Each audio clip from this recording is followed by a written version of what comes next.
about how LSU can limit Florida State's passing game. We know what we've talked about all camp long with some question marks in the LSU secondary. You know about Jordan Travis. You know about the wide receivers they have on the outside. Matthew kind of detailed what Florida State likes to do and what LSU may be able to do to counteract that. So we'll talk to Matthew at 1:30. Looking forward to that. I want to talk about Harold Perkins' role in LSU's defense at the top of the second hour. Brandon Taylor from the LSU Sports Radio Network. Couldn't catch up with him on Tuesday. We've got him today at 2:30. So we'll chat with BT coming up an hour and a half from right now. But I'm going to start similarly to the way I started back on Tuesday. I kind of profiled Jordan Travis and what kind of player he was and went through his story, statistically what he has been, what he was when they weren't playing LSU, because I'm guessing y'all didn't watch a ton of Florida State football last year after the heartbreaker in the Dome. And so I wanted to do that. And on this other side of the ball, let's talk about Jared Verse, because there's no doubt you as an LSU fan are familiar with Jared Verse. You know he's the pass rusher. You know that he blew LSU up last year. You know that he came back, didn't go to the NFL draft. Like, you're aware of Jared Verse. But I went and did a little bit more digging. I looked deeper into the bio. I looked at his highlight tape from last year. I, as I told you, rewatched the game, LSU and Florida State back earlier this week. And I've got some thoughts on what Jared Verse is, where he might be, and what the importance is of LSU handling him to a certain extent. Jared Verse is a fourth-year player. He spent his first 2 years at Albany. Why? Well, pretty simple. They were the only ones that offered him. Albany was the only school that offered him. And after 2 years there, he jumps into the portal and decides that Florida State is the spot. And he's 6'4", 260 pounds.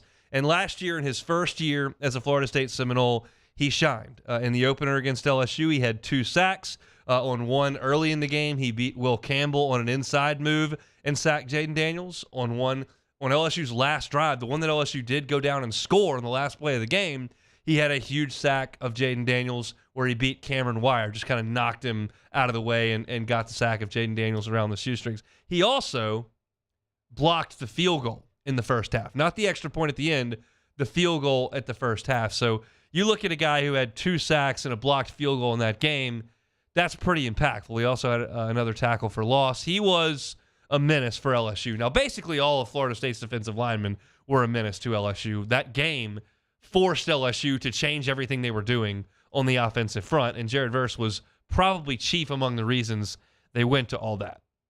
What I wanted to know is where Jared Verse spends most of his time. So I went back and looked at all of his highlights from last year, and it's very, very obvious. I told you that he split time on both ends against LSU and had a sack coming off both tackles. On his highlight tape, whether it's Clemson, whether it's NC State, he spends the vast majority of his time on the offensive left side, lined up across from the left tackle. Well, we know that's LSU's best offensive lineman. Will Campbell is as good as LSU's got. And that's where Jared Verse spends the most of his time.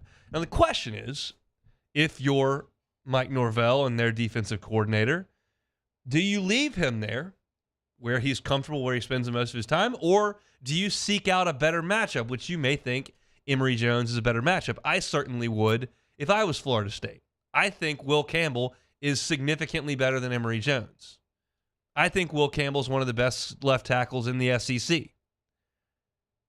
I would send him, Jared Verse, to the offensive right side. Now, obviously, one of the caveats that comes with that is the quarterback can see him a little more easily. You line him up over there because that's the quarterback's blind side. That's why the good offensive linemen play there, and that's why they pay folks a lot of money to play there in the pros. But I'm curious where they'll line Jared Verse up. The other side will be Patrick Payton. He'll be the other end. And he was the ACC's Defensive Rookie of the Year last year. He's 6'5", 240, had 6 tackles for loss and 5 sacks. He was very good as a freshman last year. He had the most sacks of any ACC freshman, in fact. So those are the two ends, and they return a couple of returning starters in the defensive middle. I was a little surprised when you read about Florida State's defensive end in any preview that you've got, I'm sitting here with this Lindy's magazine on the desk. I've seen Phil Steele. You can read Athlon or go online to whatever puts Florida State previews out. And most will tell you that Florida State's got a tremendous defensive line that returns a ton of production. And then I go back and look at the statistics from last year, and Florida State was 11th in the ACC in run defense last year. And we know that LSU couldn't run the ball at all on Florida State.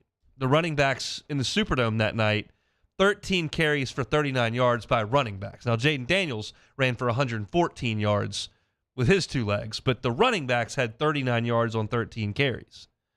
But after that, Florida State did a poor job of stopping the run more often than not.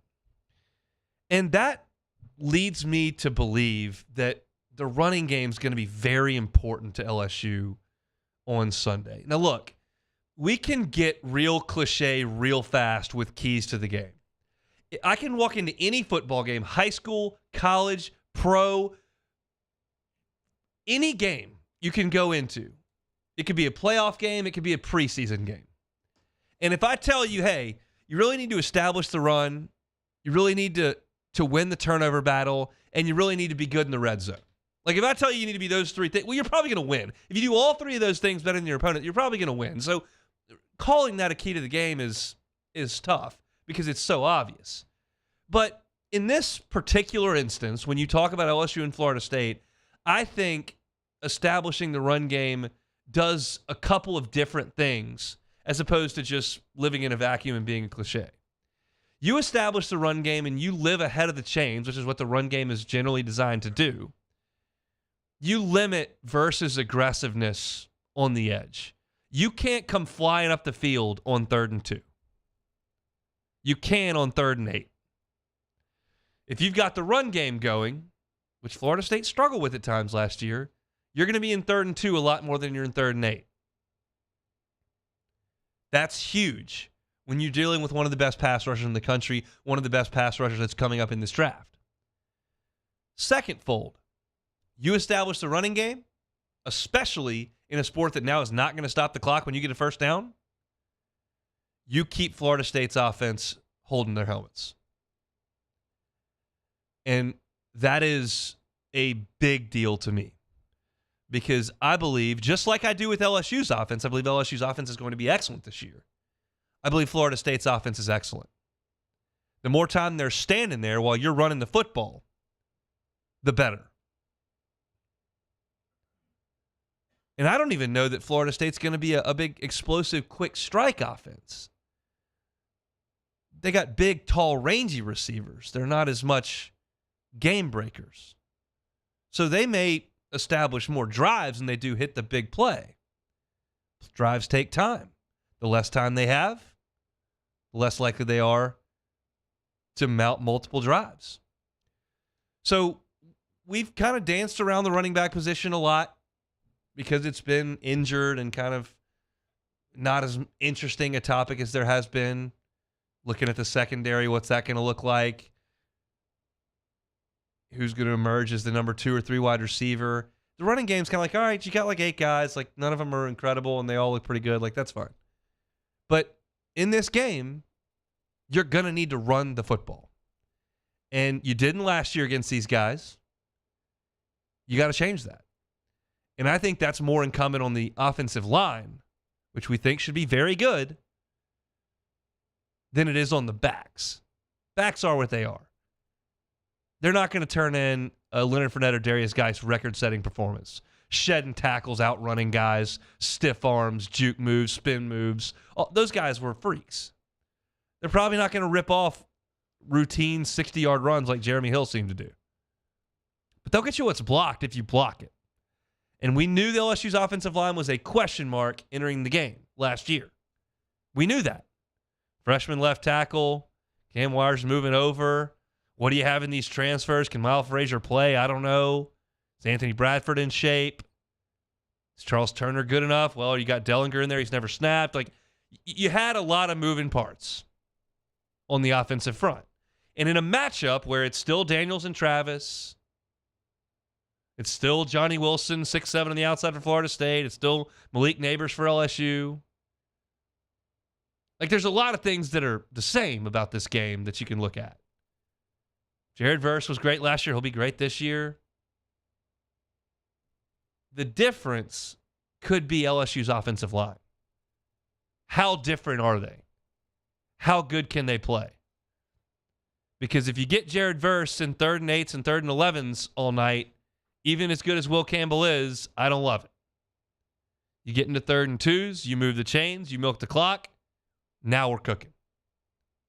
That's something that is vital for LSU in this game coming up on Sunday. You've got to run the ball. I don't care if it's Williams. I don't care if it's Kane. I don't care if it's Trey Bradford. I don't care if it's Caleb Jackson. Put Joshua, whoever, run the football. Big, big, big for LSU in this game coming up on Sunday night. Let's transition over to the black and gold. They made their cuts down to the 53. What did Luke Johnson think about it? That's next. You are now listening to The Hunt Palmer Show. Get ready for the NFL season with incredible offers from FanDuel, America's #1 sportsbook. Right now, new customers can bet $5 and get $200 in bonus bets guaranteed. Plus, all customers who bet $5 will get $100 off NFL Sunday Ticket from YouTube and YouTube TV. Now's the best time to join FanDuel. The app is easy to use. You can bet on everything from spreads to player props and more. So visit FanDuel.com/1045ESPN and kick off the NFL season with an offer you won't want to miss. FanDuel, official partner of the NFL. Must be 21 and present in Louisiana. First online real money wager only. $10 first deposit required. Bonus issued as a non-withdrawable bonus bet that expires 7 days after receipt. Restrictions apply. See terms at FanDuel.com/sportsbook. If you or someone you know has a gambling problem and wants help, call 1-877-770-STOP. NFL Sunday Ticket offer ends 9/18/23. No refunds. Terms and embargoes apply. $100 off NFL Sunday Ticket, not YouTube TV. YouTube TV base plan required to watch YouTube TV. Redemption requires a Google account and current form of payment. Commercial use excluded. Subscription renews. Cancel anytime. Our listeners fire up their opinions on the jimsfirearms.net hotline at 499-1045. Keep listening for your next chance to shoot us your thoughts with the jimsfirearms.net hotline on 1045 ESPN Baton Rouge.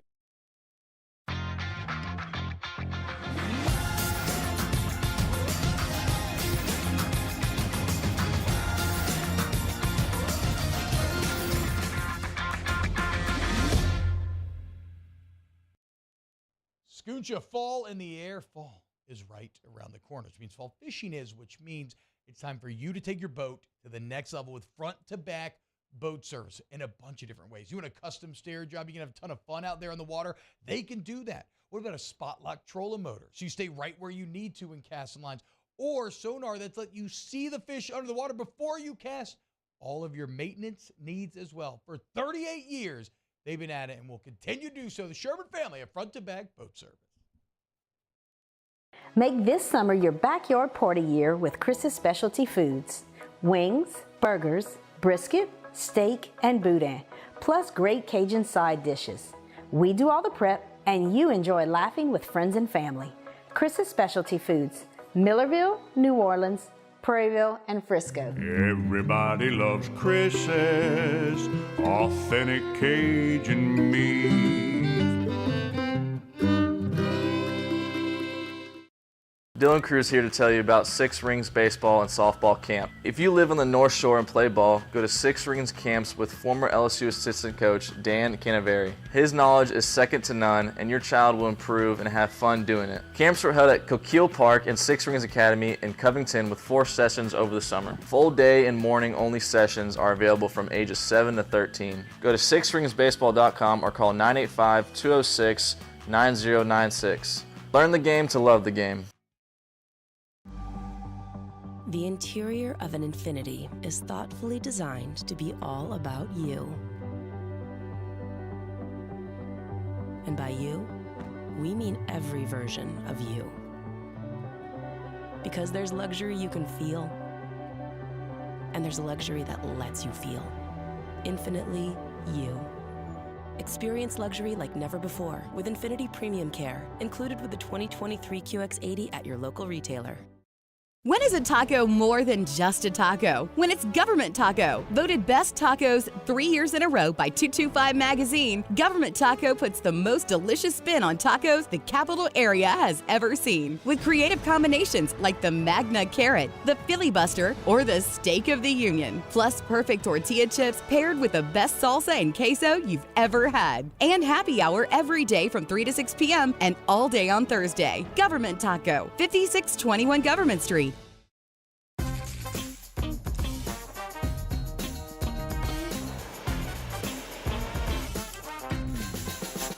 Friday's OTB, the final day before LSU FSU. Plus, we'll recap all the Thursday night football action. It's going to be a rip-roaring good time, 7 to 10 a.m. on 104.5 ESPN.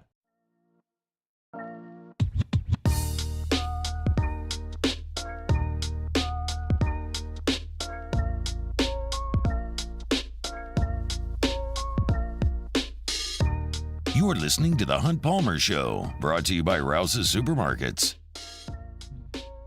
Rouse is bringing you our Thursday shows. Always remind you to download that Rouse's app. Makes your grocery shopping real easy. You can do it right there at your fingertips. And have a Rouse's rep just bring your order right out in front of the store. Never have to walk in. As long as you spend $35 on groceries, you don't spend an extra cent on the pickup method. Rouse's, official grocer of the Hunt Palmer Show and the New Orleans Saints. Speaking of the New Orleans Saints, Luke Johnson covers them for The Advocate, and he joins us now as he does every single Thursday. Luke, how are you, sir? I'm doing fantastic, man. Thanks for having me on. Absolutely. 53 came out this week. What was the biggest surprise to you when that 53 came out? I think the biggest surprise had to be Bradley Roby. I think all of us thought that there was a chance the Saints might roll with Blake Grupe. Whether you agree with it or not, I mean, they kept them in the entire training camp, and it was clear they were letting them have an even competition with Will Lutz. So, there's a chance there, but I think a lot of us were kind of shocked by the Roby move just because he had been, kind of playing a pretty big role for this defense the last couple of years. They don't really have a whole lot of depth at the slot corner position, or at least tested, experienced depth. And while he was making a pretty good salary, it wasn't, it's not like something that was breaking the bank. So it was a surprising move, and I think I'm still trying to figure it out. I think talking to some people within the organization, the sense that I got was that they just didn't view his talent level as kind of commensurate with his salary. I think he was maybe closer in ability to some of the guys on the roster than what we thought in their view. So still a surprise though, and I mean, they're putting a lot on Alontae Taylor's shoulders now because he's never played the slot before in an NFL game, and he's going to probably have some growing pains there. I'm no salary cap guru, but they move on from Lutz. Groupies is more inexpensive. Then you got Roby that you move on from as well, and the Saints are like 12, 13 millions under the cap. What's the plan for that if there is one? Well, you can roll some of the cap money over into future years. So, I mean, this is probably part of the consideration here. I don't think they're loading up money this year to go after somebody who's still out there. I think anybody who's still out there at this point hoping to get $10 million a year is finding some good stuff out there somewhere. So look, I think that's part of the equation, and with Lutz specifically, I was told it was not related to money. They felt like Grupe won that competition, and they could use Lutz as a trade chip and get back an asset for him. What do you make of the Jalen Smith situation where he was released and then brought back? I mean, I was surprised to see him released, but at the end of the day, it makes sense. These initial 53 decisions are based on a lot more than just like who's the best player. Yeah. Jalen Smith is a guy who they could literally go to him and be like, "Hey man, we're going to cut you, but you're going to be a part of this team. Like, don't sign with anybody else, and we'll bring you back."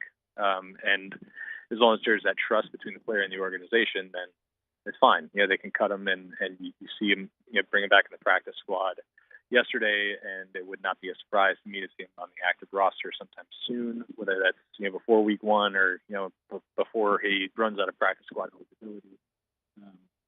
It's just you're kind of playing this game where now you can keep veterans on the practice squad, where you can't have that with a young player.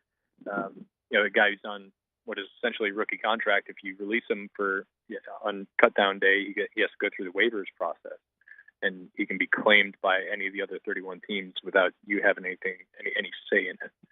So the Jalen Smith thing, I thought he was going to make the 53, and I still think he's a part of their 53-man plan here. But they could just kind of get away with some gamesmanship there. So is my assertion that he was the third linebacker maybe not necessarily true? I know you're saying that he very well could be on the 53, but I had him right there behind your two starters in Warner and Davis. Yeah, but it just depends on how you look at it. Technically, right now, their third linebacker is Zach Bond. Right. Because he's their starter at the strong side position that they almost never use, right? So he's technically a starter, but he's maybe going to play 10 snaps a game this year as the starting Sam. So I do think, though, that if they're in a position where they want to or need to sub out either Pete Werner or Demario Davis, Jalen Smith would be that guy. So that means if they don't sign him to the 53, he's almost definitely going to be one of their practice squad elevations, which is something they can do now. They can literally just say this guy is activated off the practice squad for this game. They can do that up to 3 times in a given season with a given player. So they can keep him on the practice squad for the first 3 weeks if they want to before they sign him to the 53, assuming he's still part of their plans. Maybe the position group that the Saints had the most depth of talent you could argue was wide receiver, and then you had Traquan Smith who missed so much time, then all of a sudden showed up and he's still around. What do you make of that situation? I just think Traquan plays a valuable role here that people just never see. I get the frustration with him as a player because he's frequently hurt. He's hurt again, and he's hurt right now. He hasn't been practicing since August 5th, and this is just something that's a year in, year out deal with him. But when he's on the field, I just feel it's really hard to find an NFL wide receiver who has zero ego. And that is exactly what Traquan is. They tell him to do a job, and he does it.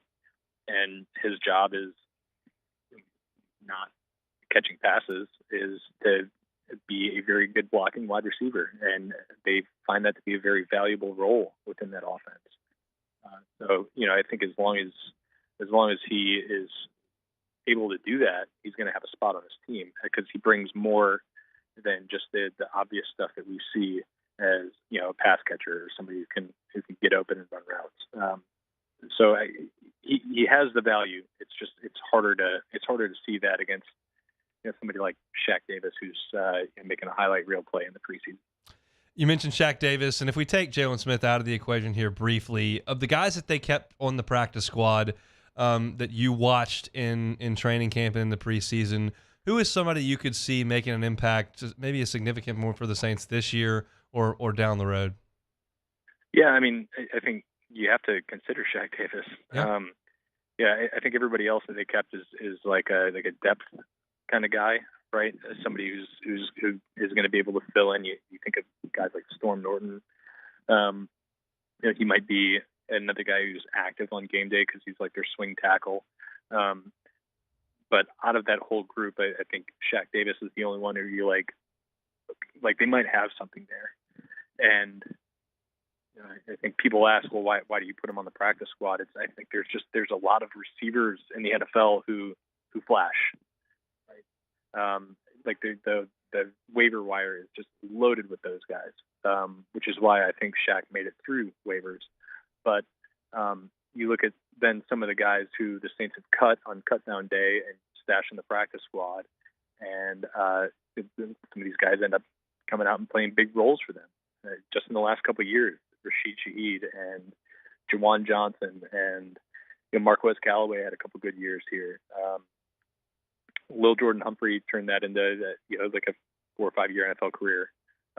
So I mean, they've found these guys, and these guys have taken this path before. I think Shaq can be the next one. I think maybe, outside of Shaheed, might be potentially the best one out of them as a pure pass catcher. He's big, he's rangy, he's athletic. He showed he can make some contested catches. I think he's just got to get a little bit more seasoning. They got to see a little bit more out of him before they can trust him on the 53. And honestly, they probably thought he had a better chance of clearing waivers than somebody like A.T. Perry, who they drafted in the 6th round. Sure. Last one. How big is the risk they're taking swapping out both specialists? I think it's a huge risk, and I think you're foolish if you don't think it is before you see these guys play when the lights are on. That's I think the biggest surprise to me is because Dennis Allen has always been such a conservative-minded coach. To see him really go out on a limb here with his 2 rookie specialists, I mean, it shows he trusts his coaches and front office talent evaluators, because these guys obviously were in his ear telling him this is the move. But there's definitely a chance that this just goes badly, right? You just haven't seen it, and there's always the kickers and punters on the open market, but we saw this a couple of years ago, and the Saints were trying to get through the Will Lutz injury year, where they were just like, there's 4 guys in here before they found somebody they could rely on. So it's a risk for sure. Maybe it'll work out, but if it doesn't, they got to have a plan B ready. Do the Tigers get it done in Orlando Sunday night? Yeah. I think they're going to win by about 35. Jaden Daniels start his Heisman campaign. Malik Neighbors start his campaign to blow everybody away. Everybody's thinking it's going to be Caleb Williams and Drake May at the top of the draft. I think old Malik maybe goes out there and catches about 30 passes and starts his campaign for the #1 draft pick. All this is definitely going to happen. For sure. That's why we get the objective journalist on. We appreciate it, Luke. We'll talk next week. Sounds good, man. He's Luke Johnson, covers the Saints for The Advocate. Certainly not a homer when it comes to the Fighting Tigers of LSU. Hey, we had the first 2 picks in the baseball draft. Why not make that happen for football? Speaking of football, we'll chat with Matthew Brune, who wrote a really good piece on On3 about this Florida State offense and what LSU can do to combat it. We'll talk about that next. The Hunt Palmer Show. It's storm season. Don't let the power go out at home. Boudreaux's Electric can help you with that. They are a certified Generac dealer. They are a premier Generac dealer, top 3% nationwide. Neil and Melissa Boudreaux have been operating this business at Boudreaux's Electric for 40 years. They still operate like an old school business, but they've got new age technology. They can monitor your generator 24 hours a day if something happens, whether there's a storm brewing or not. They'll know if your generator is malfunctioning, and they can come out and service it. And when they come out and service or install a Generac generator in your home, I can promise you it's not somebody they just contracted out to do the job that afternoon.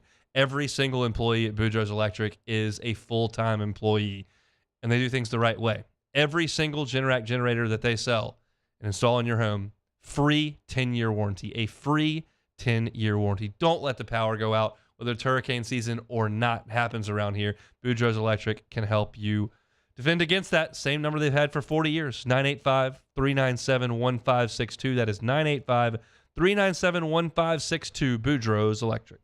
In times of need, get a full list of phone numbers, websites, and other important emergency information on the Demco Stormwatch page at 1045ESPN.com.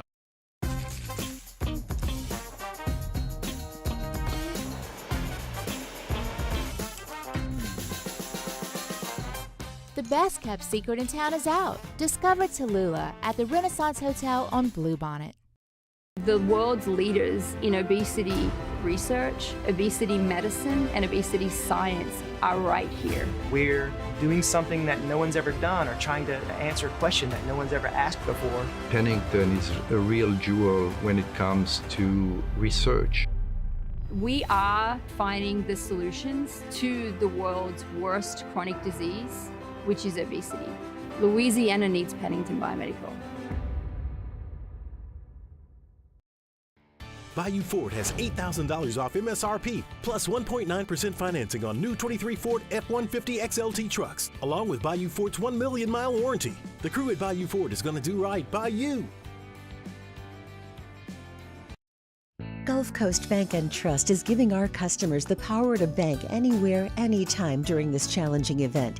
and we're right there with you. Our mobile banking app is a smart way to manage your money and time. Gulf Coast Bank and Trust, the bank that cares about you. Officially, it's a fridge full of beer. Unofficially, it's free AC. Coors Light, the official beer of everything unofficial. Hi, I'm Brandon Landry, founder and CEO of Walk.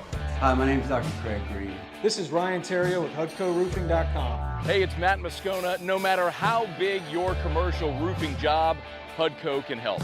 My patients come to me because they trust that I can get the job done at a high level. Ryan Terrio and Richard Tilley have the same level of trust when it comes to roofing. If you have a roofing issue, call HUDCO Roofing. Give us a call, 364-1007, and we'll come to your house and give you a free inspection.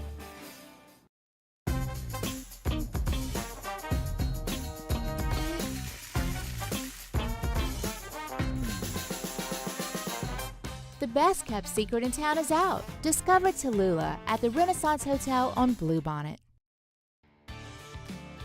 Bayou Chrysler Dodge Jeep Ram has $12,000 off MSRP on new 23 Ram 1500 trucks, all with Bayou's 1 million mile warranty. The crew at Bayou Automotive is going to do right by you. Scooncha, fall in the air. Fall is right around the corner, which means fall fishing is, which means it's time for you to take your boat to the next level with front-to-back boat service in a bunch of different ways. You want a custom stair job, you can have a ton of fun out there on the water. They can do that. What about a spot lock trolling motor? So you stay right where you need to in casting lines. Or sonar that's let you see the fish under the water before you cast. All of your Matt Moscona inviting you to join us for Thursday's AFR, presented by the Aesthetic Medicine and Anti-Aging Clinics of Louisiana. We'll head to Tallahassee to get a closer look at the Noles. And Mike Triplett joins us from New Orleans Football. It's AFR 3 to 6, 104.5 ESPN Baton Rouge.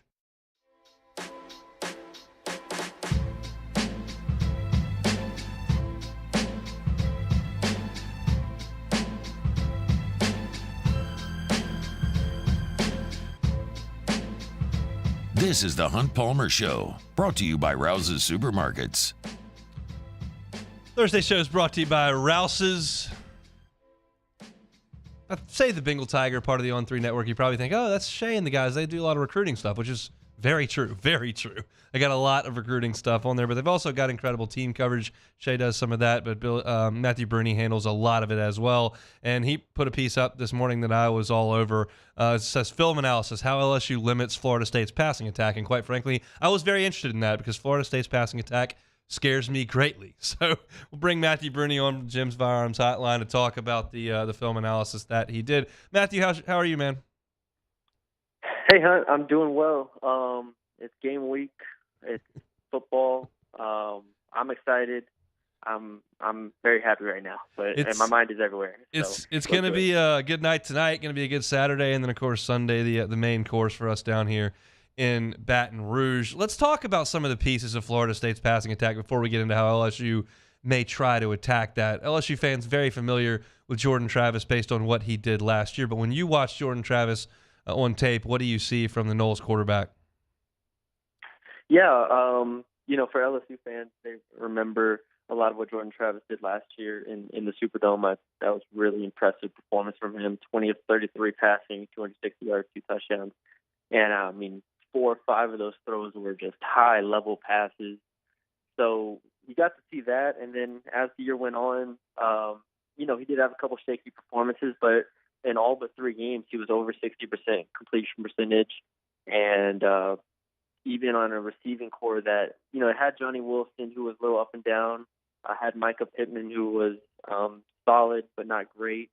He was able to make something out of nothing a lot and was really good as a runner. And I still look at him as being more of a pocket passer that can run than a runner that can pass. And I think that's important when going into this game. On the outside, Johnny Wilson, the 6'7" target, was there last year. Keon Coleman's an Opelousas product that enters the fold this year. What can you tell us about those two guys?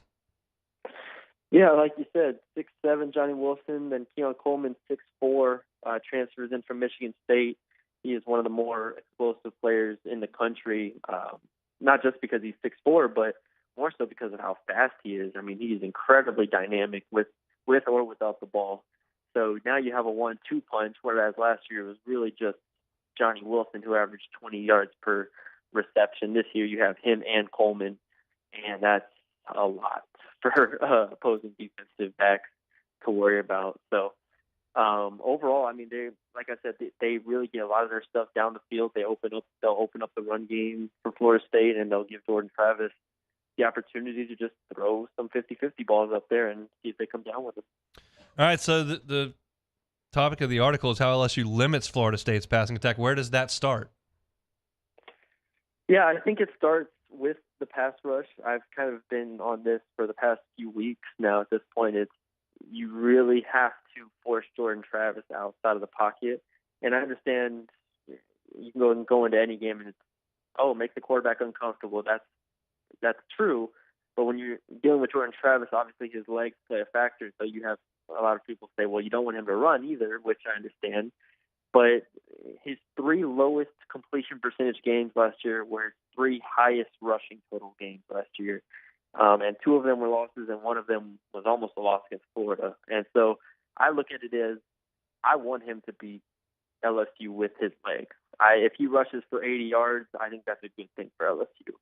Now, obviously, he'll move the chains some and whatnot, but ultimately you can't let him be a pocket passer because that's what he wants to be. And I think that's what this offense kind of wants to be in a sense in the passing game. So that's the main thing. I get into a little bit of how they do some play action and boot out stuff off the run where they're really, really good. But ideally, I think you want to make.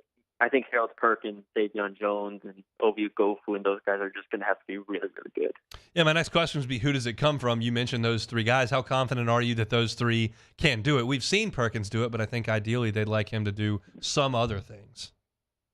Yeah, Perkins is the one. That is going to have a lot on his plate this game. I think that's very obvious. That's from Florida State has 2 really good tight ends, and from the transfer portal, and Jaheim Bell and Kyle Morlock. They're going to have to account for them. Obviously, Jordan Travis's legs, Trey Benson as a runner, and then getting pressure on Jordan Travis, which I think is the most important thing. So Harold Perkins has a lot on his plate. When it comes to Gofu and Jones, those are the 2 that I'm looking at as they're going to have probably the best games of their careers to a degree. I know Ovie has had some good ones in the past, but in order to really get to Jordan Travis without blitzing him every time, you need Jones and Gofu to have really good games. Chatting with Matthew Brune, part of the Bengal Tiger team over on the On3 Network, wrote a film analysis on how LSU can limit Florida State's passing attack. All right, let's back it up into LSU's secondary. How do you think it looks when they come out there against Florida State and, say, a 3-wide set?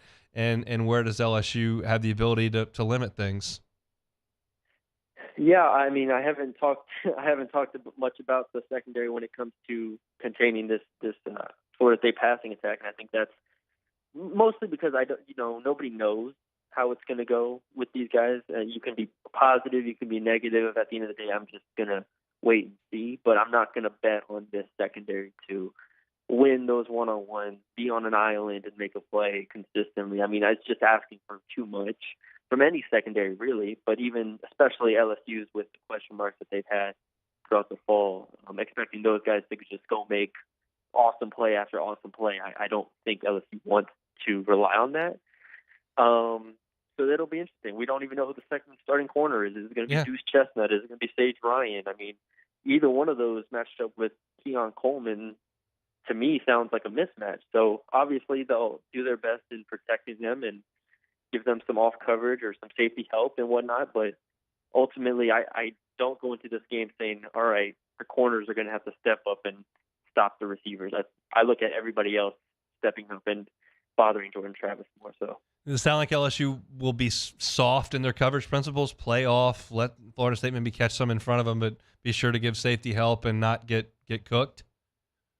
Yeah, to a degree. And I do think a big difference between these 2 teams, while they have a lot of similarities, is LSU is awesome at linebacker, and I would contend that they're really good at safety. On the other side, Florida State's defense has serious questions at linebacker and safety. So LSU is probably going to be able to tackle in the middle of the field on those maybe short routes, on those screens or whatnot. But I would think you don't want to give up the Keon Coleman and Johnny Wilson 30-yard, 50-50 balls, I'd be willing to try to get them to third downs and play from there. How do you think it goes on Sunday night in Orlando? I had LSU going 11-1 this year with the one loss to Florida State. At this moment, I'm still on that.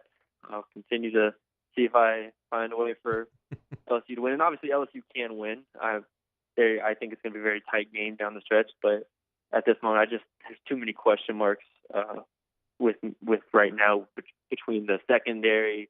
I think Daniels is going to have an awesome game. We'll have to see how the run game for LSU works. There's just a couple more question marks for LSU at this moment.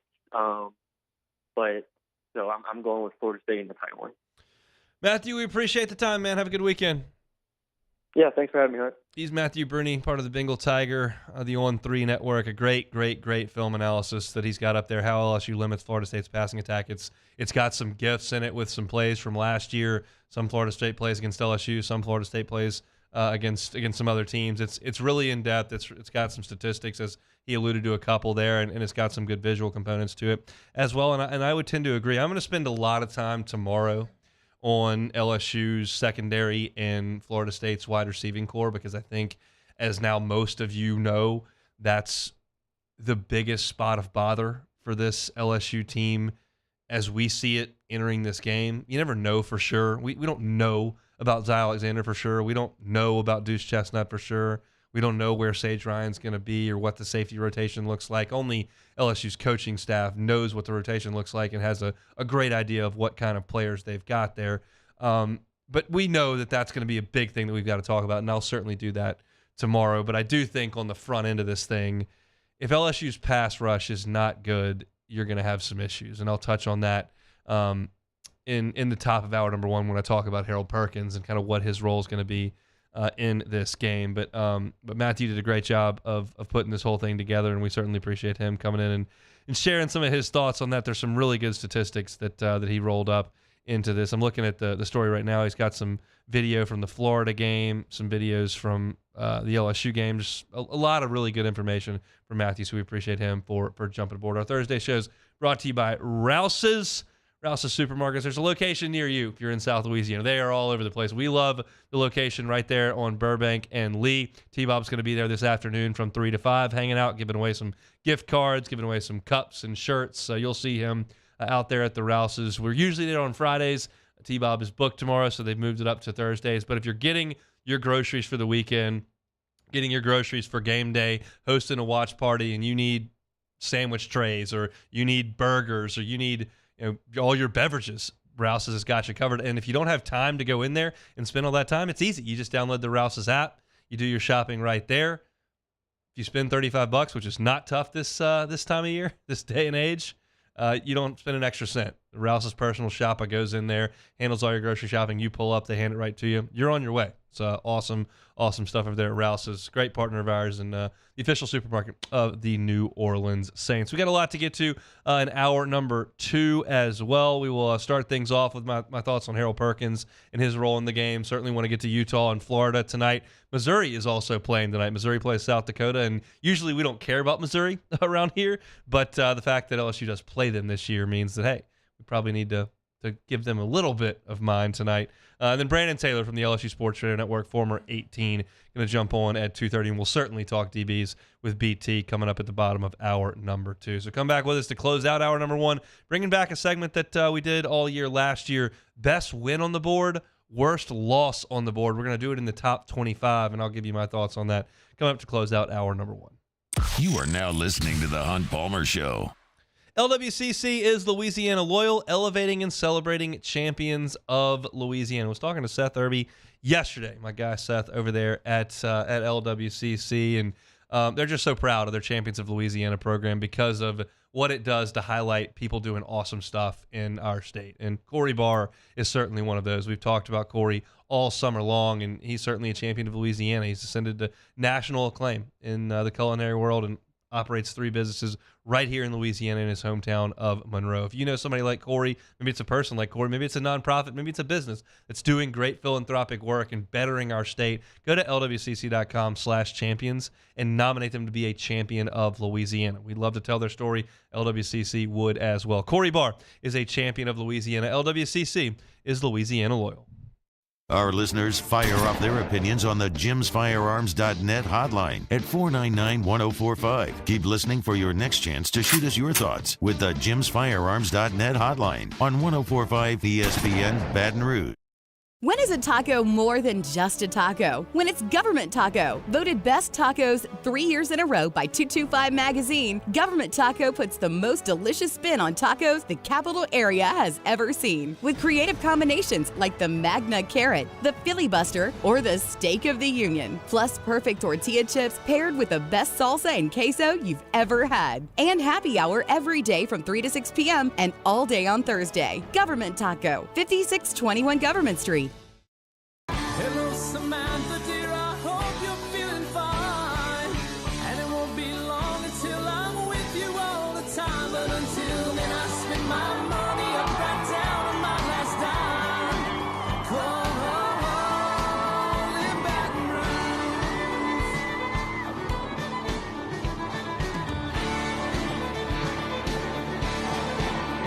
I'm ready, what you put me on through. Gotta send my love down to Bayou Chrysler Dodge Jeep Ram has $12,000 off MSRP on new 23 Ram 1500 trucks, all with Bayou's 1 million mile warranty. The crew at Bayou Automotive is going to do right by you. Follow us on Twitter at 1045ESPN to cast your vote in the Citizens Bank and Trust Poll of the Day. Vote daily inside Off the Bench, live at lunch, Hunt Palmer. And after further review, Citizens Bank and Trust brings you the Poll of the Day via Twitter at 1045ESPN. When it comes to ending cancer, we push forward, always working together for you. That's why our cancer experts at Ochsner have clinically integrated with MD Anderson Cancer Center. This means advanced cancer care, including access to life-saving clinical trials and integrating care to treat the whole you. Introducing Ochsner MD Anderson Cancer Center. Long live you.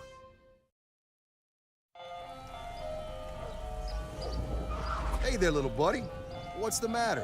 What's the matter? My windows, siding, and my door. That's what's the matter. Relief Windows can fix all of that. I got you. Pop, pop. What's up? Oh my gosh, look! Curb appeal. That's a good-looking neighborhood. ReliefWindows.com.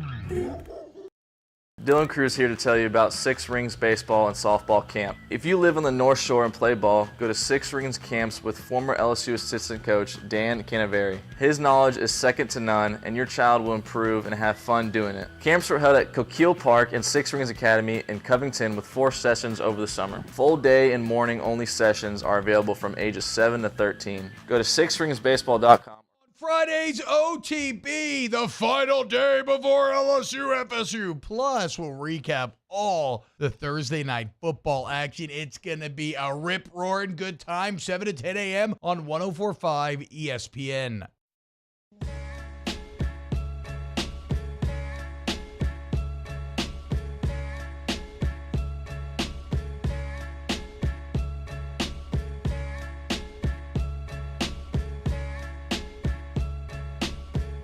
You're listening to The Hunt Palmer Show, brought to you by Rouse's Supermarkets. Best win on the board and worst loss on the board. We'll do it for the NFL starting next week, but we'll do it for college football top 25 weekly as well. And, of course, the top 25 is in action today. And I looked across, and I'm obviously, look, you lose to some FCS team, that's the worst loss. But I want to put a plausible loss out there for the worst loss on the board. So we'll start with best win, and then we'll get to worst loss. I believe the best win for any Power 5 team is going to be LSU this weekend against Florida State. And here's the reason. We know that LSU and Florida State is the only top 25 battle this week. I feel like if Florida State wins this game, I think they're still going to need to beat Clemson down the line and probably win the league. I think they need to win that second Clemson game. Do we think that 2 ACC teams are going to get in the playoffs? No. But if Florida State loses to LSU and then loses to Clemson but wins the rest of them and then beats Clemson in the ACC championship with 2 losses, do I think there's a chance that they could get in with that win? I do. I think on the flip side, I think Florida State probably needs to win their conference to get in, is what I'm saying. Like, it feels like they need to win the ACC, and that's more important than the LSU game.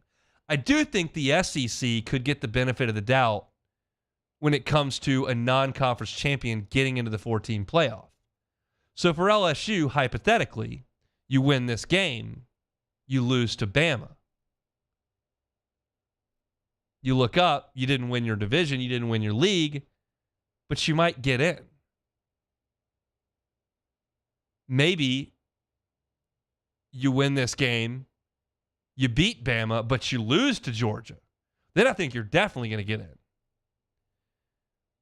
And in both of those scenarios, you're not a conference champion.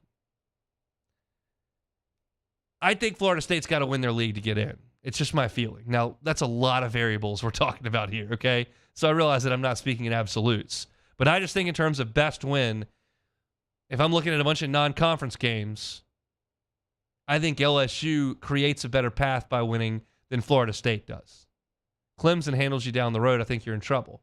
For LSU, if Bama handles you down the road, or if Georgia, not both, or, well, you might have this win as a feather in your back pocket. I think the best win in college football this weekend would be LSU. And we look at worst loss for a top 25 team. To me, this is Tennessee playing Virginia. And Tennessee's a 4-score favorite in the game. So, again, I don't expect that to happen. But there's something to momentum in college football. And you want to keep the buzz that is around Tennessee there. You created it last year for the first time in 15 years. Ran into a buzzsaw in Athens, no doubt, and then you just got smoked in Columbia, and your quarterback went out. But you won the Orange Bowl. You're recruiting well. You need to kind of keep things rolling. Not a program ender if you lose to Virginia, but you need to take care of your business if you're Tennessee. Virginia's not a good team. There's a reason they're a 4-score dog. You need to come out and install some confidence in the country, in recruits, in pollsters, in committee members, in everybody that's around that, hey, this was not the Hendon Hooker, Jalen Hyatt show. This is the Josh Heupel show, and he's still here. And look, Joe Milton can run it just fine. Squirrel White can handle it just fine. I told you yesterday, I took the under on Tennessee's season total because I think that losing those elite level players may mean that you lose another game. I don't think it's Virginia, but if Tennessee were to go out there and throw up on themselves on Saturday morning, which is an 11 o'clock kickoff, which I love, I think that's where my eyes are going to be at 11 o'clock. That would be awful. That would be awful. Again, not a season ender, but awful. So I think best win on the board is the LSU Tigers over Florida State. I think the worst loss on the board would be Tennessee losing to Virginia. I could make a case for either team tonight, Utah or Florida, for best win. Again, I don't think Florida's great, so I don't think Utah would get a ton of credit for it down the line. I do think it'd be a big win for Billy Napier's program, albeit against a backup quarterback. But to me, I think LSU trumps that by a good amount. So those are my thoughts on best win, worst loss in the college football top 25. Our Thursday show is brought to you by Rouse's. Get on by Rouse's. Do your grocery shopping for the weekend. They got you covered from every angle. Food, beverage, all of it. And it's always a great shopping experience in Rouse's because they're clean. Everything's easy to find. I love doing my shopping at Rouse's, and they're a proud sponsor here of our Thursday shows. Hour number 1 in the books. Open things up, talking about Jared Verse and this front four for Florida State. What does LSU need to do offensively in the game? Luke Johnson talks Saints at 1:15. Matthew Brune talking about LSU limiting Florida State's passing game at 1:30. All of that is on demand. You can find it on Hunt on Saints, Hunt on LSU. It's all right there on YouTube or Spotify, Apple Podcasts, Google, or 1045ESPN.com. Hour 2 is going to be fun as well. We're going to have Brandon Taylor talking with us at 2:30, and when we come back, what's Harold Perkins' role on Sunday after SportsCenter?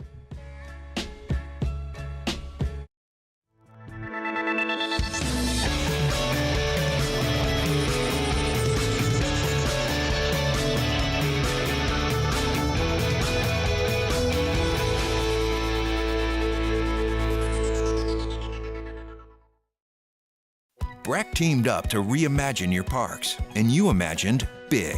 With your help, we went to work, creating 12 beautiful community parks across the parish. A family-sized water park, miles and miles of trails, and parks just for your dogs.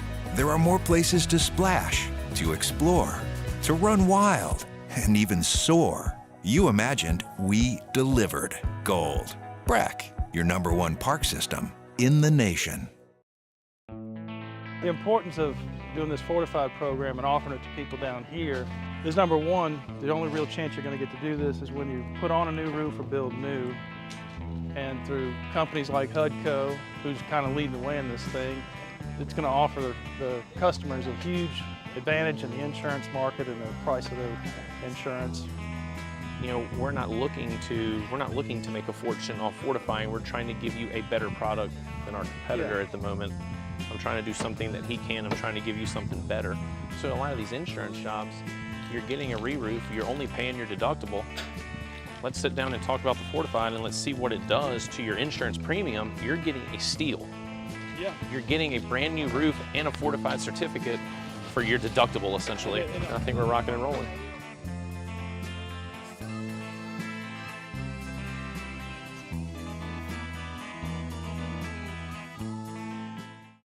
When is a taco more than just a taco? When it's Government Taco. Voted best tacos 3 years in a row by 225 Magazine, Government Taco puts the most delicious spin on tacos the capital area has ever seen. With creative combinations like the Magna Carrot, the Filibuster, or the Steak of the Union. Plus perfect tortilla chips paired with the best salsa and queso you've ever had. And happy hour every day from 3 to 6 p.m. and all day on Thursday. Government Taco, 5621 Government Street. Gulf Coast Office Products is a nationally recognized Savin office equipment dealer based right here in Louisiana. Over 100 employees strong, Gulf Coast has the boots on the ground to support all vertical markets from education, engineering, legal, and finance. With the latest in office technology, from desktop to production segment units, Gulf Coast and Savin have the perfect fit for you. Call 225-756-2644. That's 756-2644 for Gulf Coast Office Products. I've been doing business with Luba for 25 years. They're dependable, trustworthy. It's just the attention to detail with our clients. Our folks have years and years of experience. They're highly trained professionals, but many companies have that asset. What I'd like to think makes Luba a bit different is that we use those talents in a way that truly is dedicated to serving the needs of the folks who depend on us.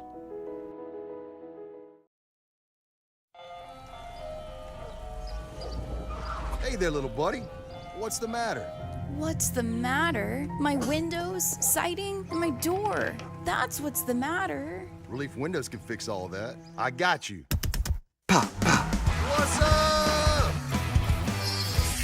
Oh my gosh, look! Curb appeal. That's a good-looking neighborhood. ReliefWindows.com. Bayou Ford has $8,000 off MSRP, plus 1.9% financing on new 23 Ford F-150 XLT trucks, along with Bayou Ford's 1 million mile warranty. The crew at Bayou Ford is going to do right by you.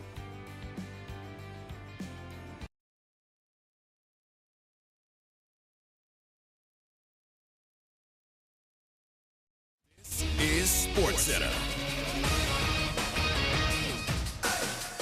I'm Doug Brown. Vikings tight end T.J. Hawkinson will get a contract extension. ESPN's Adam Schefter reports it's a 4-year deal worth $68.5 million, the biggest contract ever for a tight end.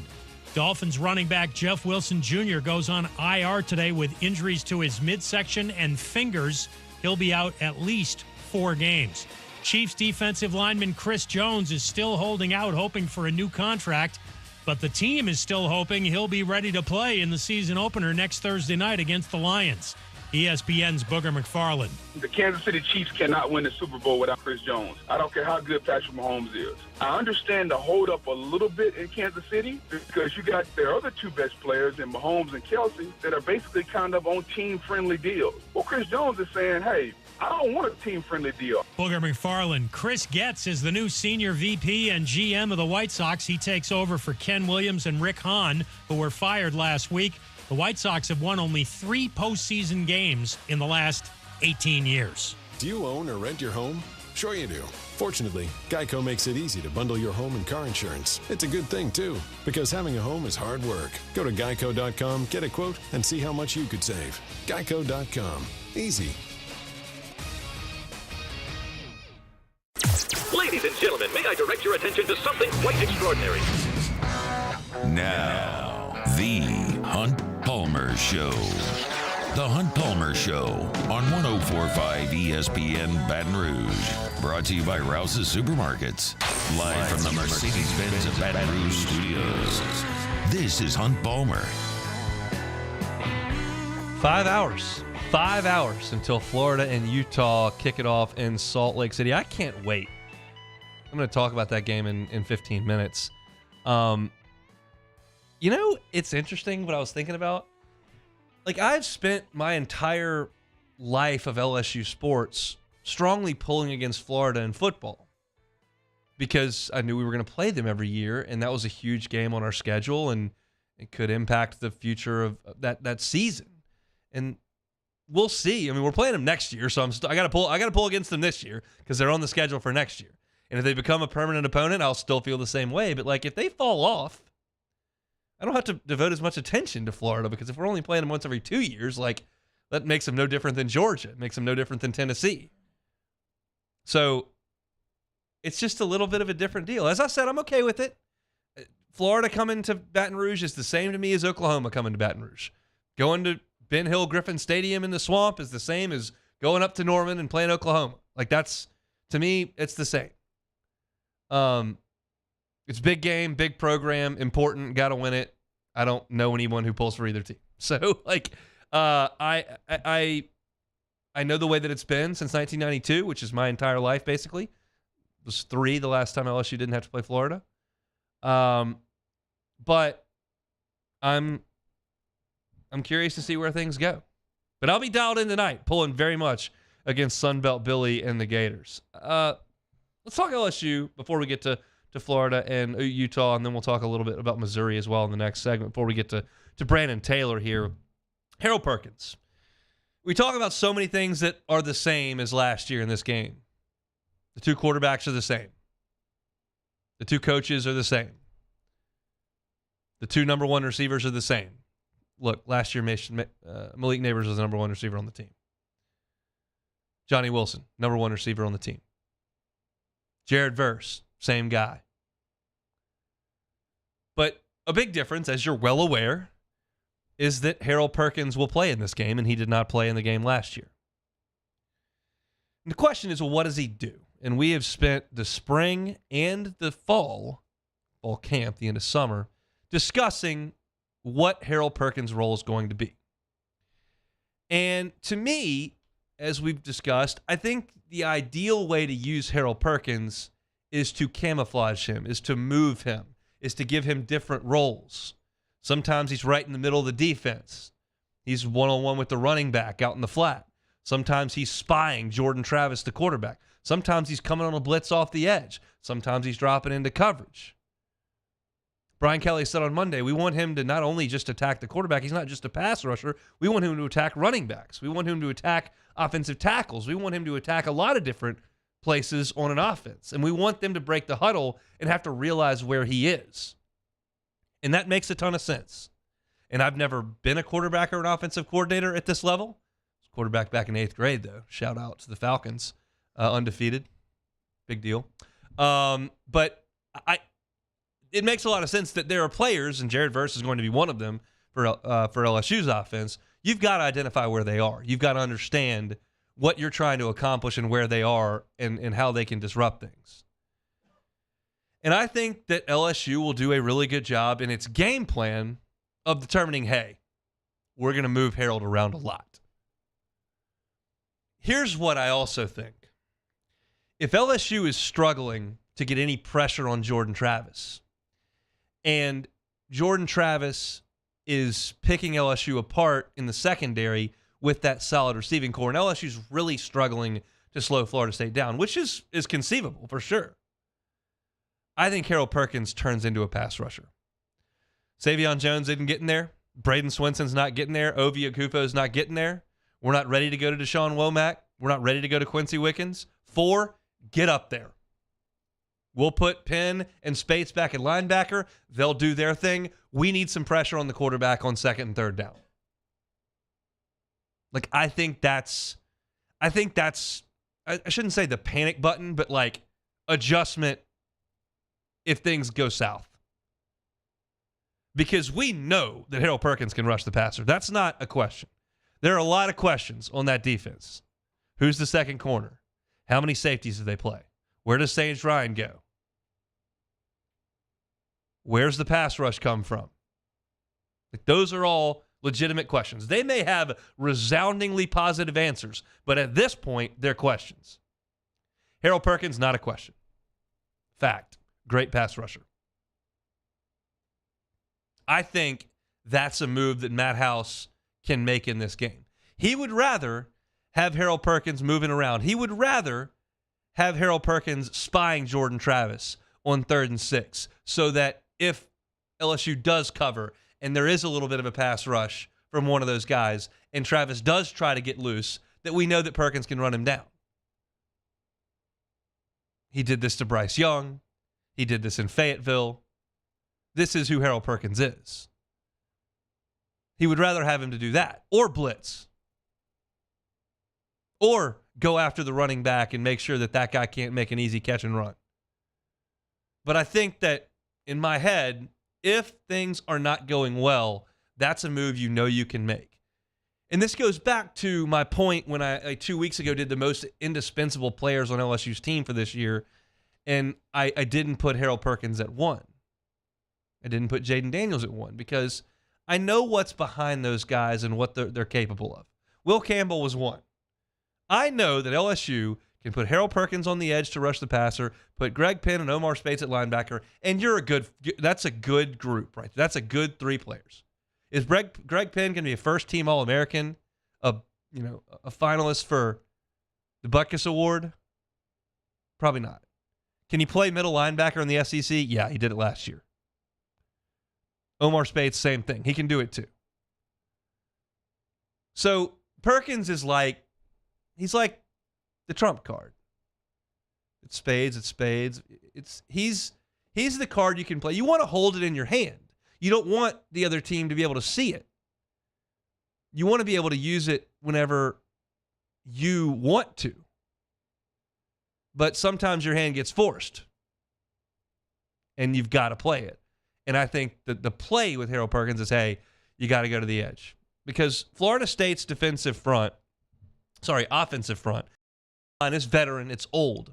But I was listening to a Florida State podcast while I was exercising earlier this week, and it was 4 guys, and they very much see things through the garnet and gold glasses.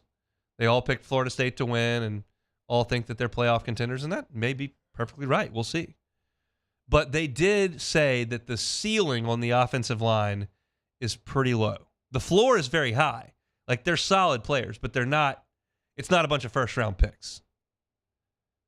So if you need to beat those guys, Perkins can do it. I just want that to be part of the game plan and not the game plan that you have to go to, right? But it's a nice thing to have. It's nice to have the trump card, right? Last year, they didn't have that to play. Now, they had B.J. Ojolari, who was an excellent pass rusher, and they had some guys that you felt like could get after it. If what you are banking on for this year doesn't come through, Perkins can be that guy. So we'll see. But he's going to be very, very, very, very important. And, in what I believe is going to be a game that features some back and forth and some points, you may need Perkins to make one of those highlight plays. You may need him to do what he did against Arkansas.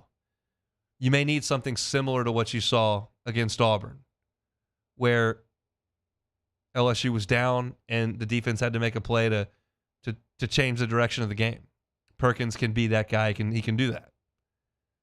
We'll see. It's just another cool piece to what's just going to be a massive, massive football game coming up on Sunday night in Orlando. Going to be on ABC. Going to have Fowler and Herbie on the call with Holly Rowe. It's going to be massive, massive stuff, and that'll be kind of the end of the weekend, even though there is a Monday game with Duke and Clemson. It all starts tonight out in Salt Lake City. I'm 0-1 with my SEC picks. Vanderbilt did not get me home last week. They had a 17.5-point number. They beat Hawaii by 7, which stinks. So I'm 0-1. Only one way to change that, you got to win the game that Florida plays tonight. So I'll give you my picks on Florida and Missouri when we come back on the Hunt Palmer Show. You are now listening to the Hunt Palmer Show. Get ready for the NFL season with incredible offers from FanDuel. It's America's #1 sports book. Right now, new customers can bet $5, get $200 in bonus bets guaranteed. Plus, all customers who bet $5 will get $100 off NFL Sunday Ticket from YouTube and YouTube TV. Now's the best time to join FanDuel. The app's easy to use, and you can bet on everything, from spreads to player props and more. So visit FanDuel.com/1045ESPN. Again, that promo code 1045ESPN. And kick off the NFL season with an offer you won't want to miss. FanDuel, official partner of the NFL. Must be 21 and present in Louisiana. First online real money wager only. $10 first deposit required. Bonus issued as a non-withdrawable bonus bet that expires 7 days after receipt. Restrictions apply. See terms at FanDuel.com/sportsbook. If you or someone you know has a gambling problem and wants help, call 1-877-770-STOP. NFL Sunday Ticket offer ends 9/18/23. No refunds. Terms and embargoes apply. $100 off NFL Sunday Ticket, not YouTube TV. YouTube TV base plan required to watch YouTube TV. Redemption requires a Google account and current form of payment. Commercial use excluded. Subscription renews. Cancel anytime. In times of need, get a full list of phone numbers, websites, and other important emergency information on the Demco Stormwatch page at 1045ESPN.com. Gulf Coast Bank and Trust is giving our customers the power to bank anywhere, anytime during this challenging event. And we're right there with you. Our mobile banking app is a smart way to manage your money and time. Gulf Coast Bank and Trust, the bank that cares about you. It was a humid day. Barefoot children play, looking for that summer shade. Time just slips away. Oh, Louisiana, some kind of hold on me. Like cypress stumps, your roots are planted deep inside of me.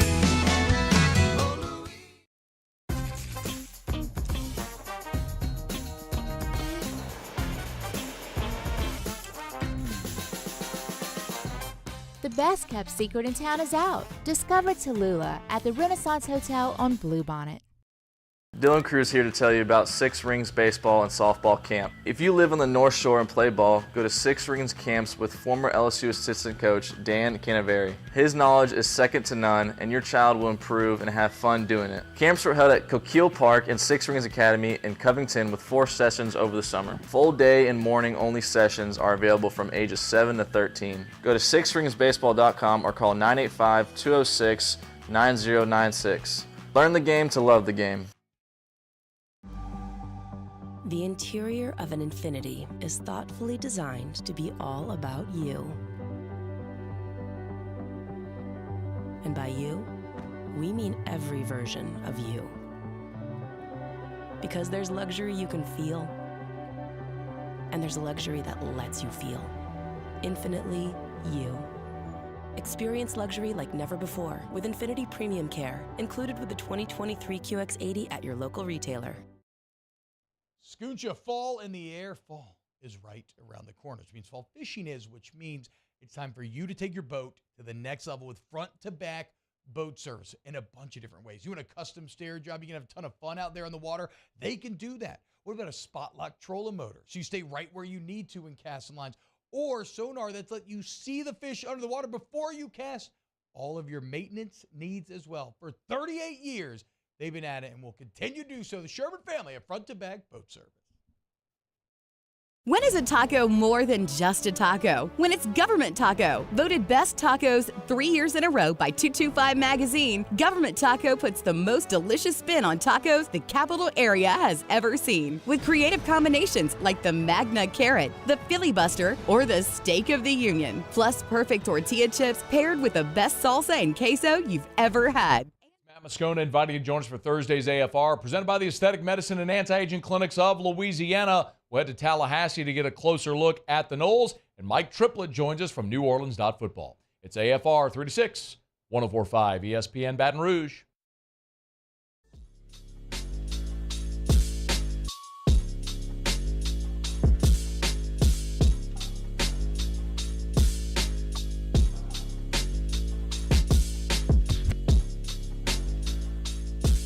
This is the Hunt Palmer Show, brought to you by Rouse's Supermarkets. Florida and Utah tonight from out in Salt Lake City. Just a big one for both teams. Utah is looking to break down that door and get in the college football playoff. They've won the Pac-12 the last 2 years. They haven't been able to because they've stumbled during the regular season. Florida's just trying to bounce back. Billy Napier's trying to get some traction. And let's be real, just like LSU and Florida State on Sunday, the eyes of the country are watching tonight with what Florida can put out there. And Utah's trying to put a feather in its cap and beat the SEC. They're 0-7 against the SEC in regular season games. And the question all summer has been, can Cam Rising play? And by now you're well aware that every indication is that he will not play. He tore his ACL in the Rose Bowl.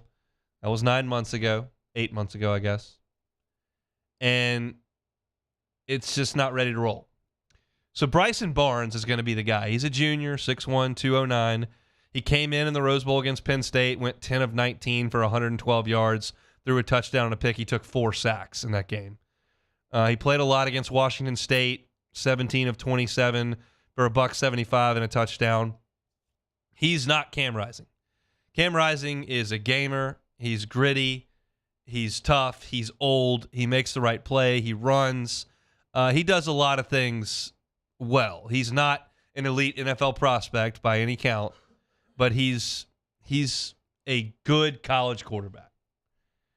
And Utah won't have it.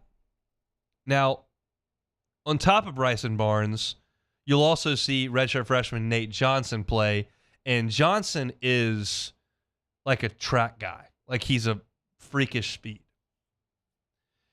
My take on this game is that if this game was being played with Cam Rising at quarterback, I think Utah might dust Florida. Utah's older and bigger and stronger and more proven and at home and at altitude and all those things. But quarterback's a pretty big deal.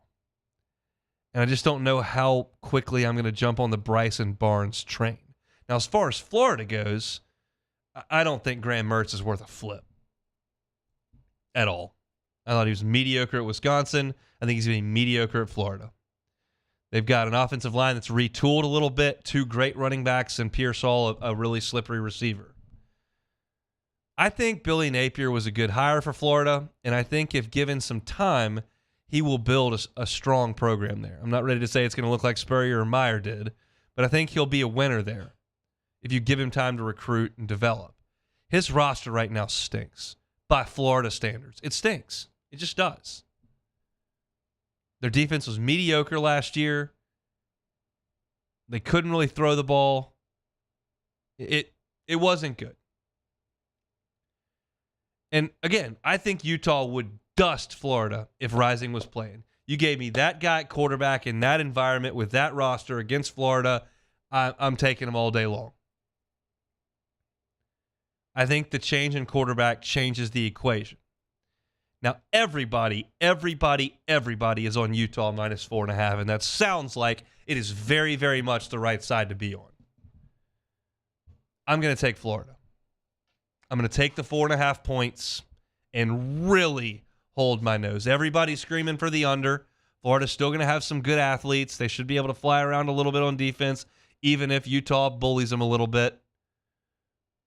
And I don't know that I'm trusting Graham Mertz to put up a bunch of points on Utah's defense, which has been good under Kyle Whittingham. So I thought all summer Florida was going to get toasted. I thought that Cam Rising would play. He's not. I'm nervous about that, but I still think that Utah will win. I think Florida will cover. And it wouldn't shock me if Florida won outright, and that would be just a devastating blow to Utah to lose that game. It was a gut punch last year to go to the Swamp and lose right there at the end. They lose this one. That's going to be a tough one to swallow. But I'll take Florida in the 4.5 points. Missouri and South Dakota will play. Had to look pretty hard for a line on that one. 28.5 is what I see when I look at action. So I'll take 28.5 as the number, and I will lay it with Missouri. I'm not even going to try to give you a nugget or a thought or anything that's been researched or anything on South Dakota because nobody cares. But we have to care about Missouri this year because LSU will go up to Columbia and play. And so Brady Cook's going to be their starting quarterback. He did some really good things with his legs last year, but I don't know that he's, a great player. Missouri had a good run of quarterbacks there. They had Brad Smith, and they had Chase Daniel. They had Drew Lock and Kelly Bryant. And they had talented guys at quarterback. I don't know if Connor Bazelak's the most talented quarterback I've ever seen, and he, of course, moved on. And Cook's, again, one of those guys, not the most talented guy I've ever seen, but he's tough, and he runs around a little bit. And I think at home, playing a team that's at a different level than you, that with Blake Baker's defense, got a lot back and should be pretty good. I'll take Missouri. I'll lay the 28.5. It's a lot, but they should score 50 points in this game. Come on. Just get that done. So I'm trying to get off the schneid from Vanderbilt last week. I just was real gung-ho on the doors. Y'all know the Bayou 4 chat will waste no time in coming at me for talking about Vanderbilt, saying I had them as the lock of the century a couple of years ago, and they didn't cover. I didn't get it done with Vanderbilt in the in week 0, but I'm taking Florida just because everybody else is going one way, and I'll take Missouri. I'll try to get over to Missouri on the SEC Network at 7 o'clock, but all eyes are going to be on Florida and Utah. And I'll tell you, y'all know me, I'm not all football all the time guy. I'm not going to watch the XFL. I'm not dying to watch the MAC on Tuesdays, but tonight, pencil me in. Find me a seat on the couch. Give me the volume. Find my way to the fridge, grab something cold, and I'll be way in on Florida and Utah. This is the kind of season opener that I want to see. And I'm excited that Tennessee's in the early slot on Saturday. That brings me some joy because I'll be able to watch those guys. I'll pay some attention to the SEC routes that are 60-point games in Oxford and Tuscaloosa and Auburn and all that. But honestly, this is a big one tonight, Florida and Utah. The eyes of the nation will be watching, and Billy Napier could really use a little momentum. And this is a spot that they can try to get some here for the Gators in Salt Lake City. Want to give you a quick reminder here when I find my sheet. Congrats to Tori Brown. Tori won $500 in cash on the Back to School Bucks giveaway. Thanks to everyone who participated in the Back to School Bucks giveaway presented by Citizens Bank and Trust. And football season's finally here. Make your picks now for Week 1 of the 2023 1045 ESPN Twin Peaks College Football. Pick them at 1045ESPN.com. Weekly winners will receive a Twin Peaks gift card in the first place. Season-long champ. You're not going to want to miss this. 75-inch 4K TV and soundbar. The 2023 1045 ESPN Twin Peaks College Football Pick'em. Twin Peaks eats, drinks, and scenic views. Our guy Brandon Taylor going to be with me on the LSU Sports Radio Network all year long once again. Been with us for 6 years now. Wore number 18 for the Tigers and SEC champion, and a guy that knows a thing or two about DB play. I got some concerns about LSU's DBs. We'll talk to BT about that coming up next. The Hunt Palmer Show. One Bath and Closets, onebathandclosets.com is that website. You know that by now. I tell you every day that David Duvall and his team have been in the game for 3 decades, redesigning and remodeling bathrooms and closets. If you wake up and you go to the closet and it's a mess, fix it. You got shoes everywhere, a suitcase crammed in there, stuff's falling on the floor, you just don't have enough room. Just simplify your life and declutter things with David Duvall at One Bath and Closets. It's an easy process. You go to the website, onebathandclosets.com, you request a free consultation.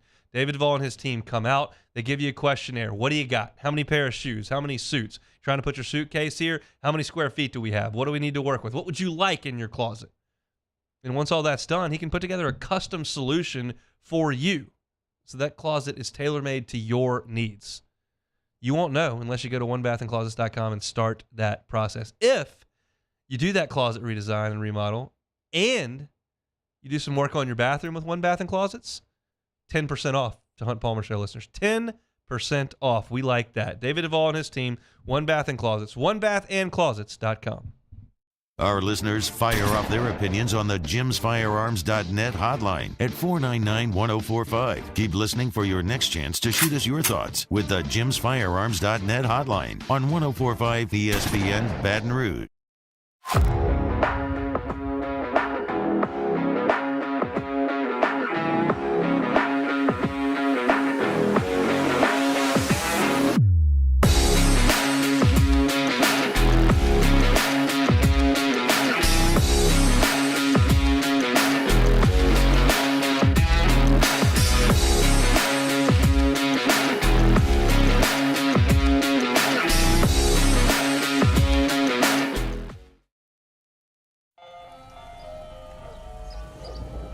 Hey there, little buddy. What's the matter? What's the matter? My windows, siding, and my door. That's what's the matter. Relief Windows can fix all of that. I got you. Pop, pop. What's up? Oh my gosh, look! Curb appeal. That's a good-looking neighborhood. ReliefWindows.com.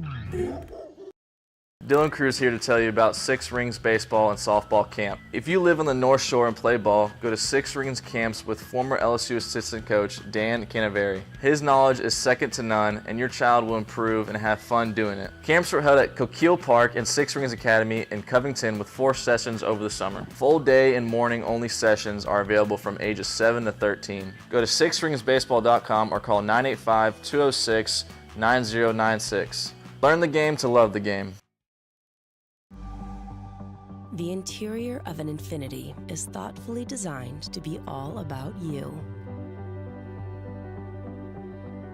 And by you, we mean every version of you.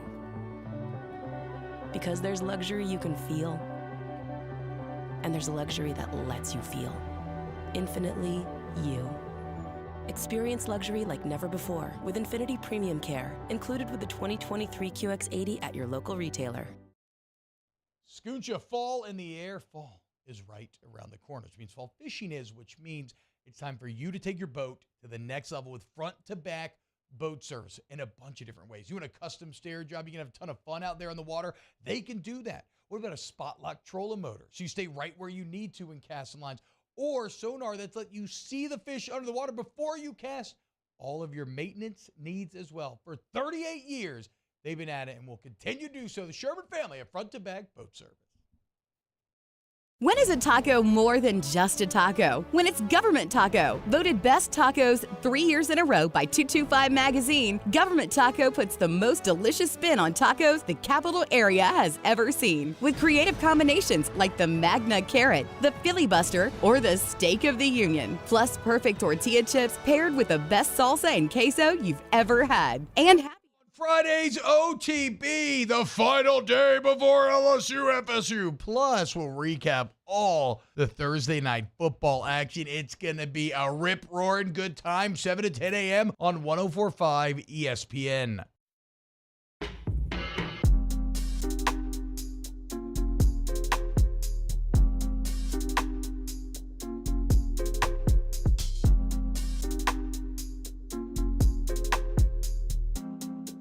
You're listening to The Hunt Palmer Show, brought to you by Rouse's Supermarkets. I'm looking in the Bayou Ford chat, and I see a quote there from Greg Lehman. Says, Hunt, I can't wait to be triggered on Wednesdays from your stupid SEC power rankings. That's just try to make the people happy here. That's why I'm here. Speaking of making people happy, BT makes me happy. Brandon Taylor, member of the LSU Sports Radio Network, an SEC champion, a former number 18. And my good buddy, BT, how are you? Hey, Hunt, I'm doing great, man. And from my heart to your heart, man, your power rankings are stupid. They're stupid people don't have. They just don't understand, man. I appreciate that very much. What's this time of year like for you, getting up and going to work and not popping pads in the afternoon anymore? You miss it? I I really do, man. I get that question a lot, and I mean, it's one of those things where you can get up, you can hit people, and not go to jail for it, and just take your frustrations out on another individual, man. It's a special part of my life, and I miss it a lot. But it just doesn't warm your heart that instead of playing football, you can sit next to Big Fave and talk about football in the post game show. I want to hit Fave some days, so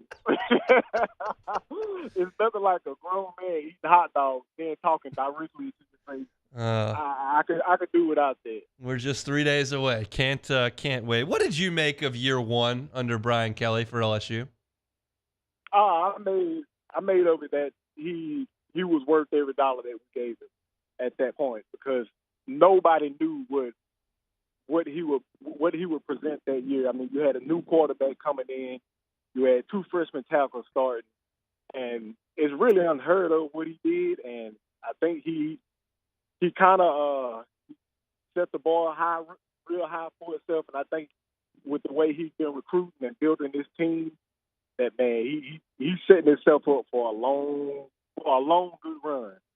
So your freshman year, obviously the defense was not very good. John Chavis came in and coached you the rest of the way. Can you speak to how important it is that LSU finally has a defensive coordinator back for a second year for the first time since 2019? I mean, that's one of the most important things that you can have, because, I mean, your players need someone that they can have great chemistry with and not shuffling coaches, because with new defensive coordinators come new position coaches, and that leaves kids wondering, because you don't know, because that defensive coordinator, when he was at another school, you might not have recruited him, so you don't have that relationship with him. And it's kind of nerve-wracking, and players can't play loose and be themselves when you got that much shuffling going on. And these players get to play in the same system that they played in last year.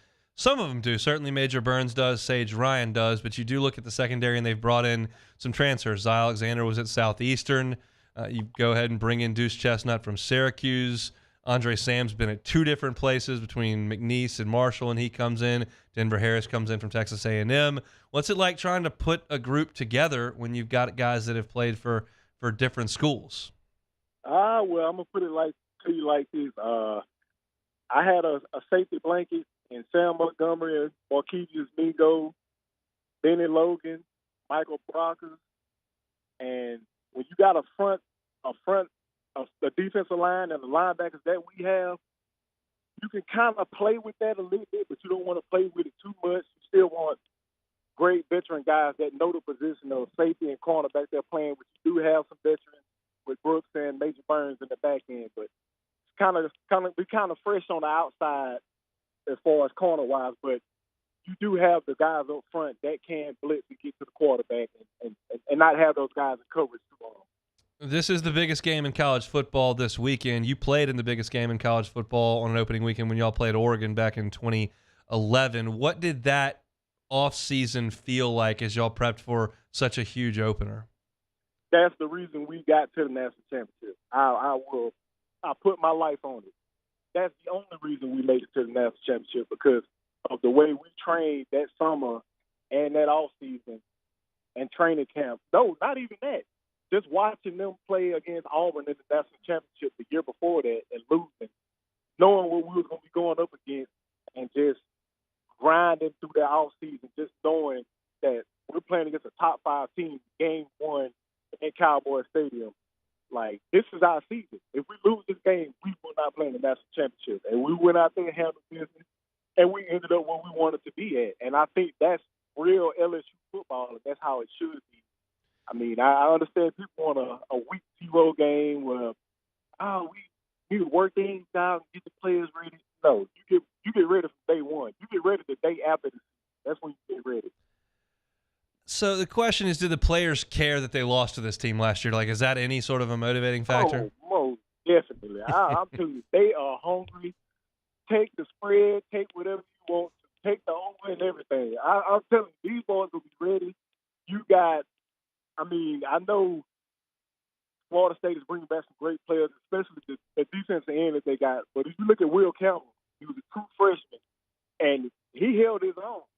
Don't think he's not about to go out there this year and put some people on their back, just knowing that he's a sophomore or not. He has his confidence up. He made it through a whole entire season.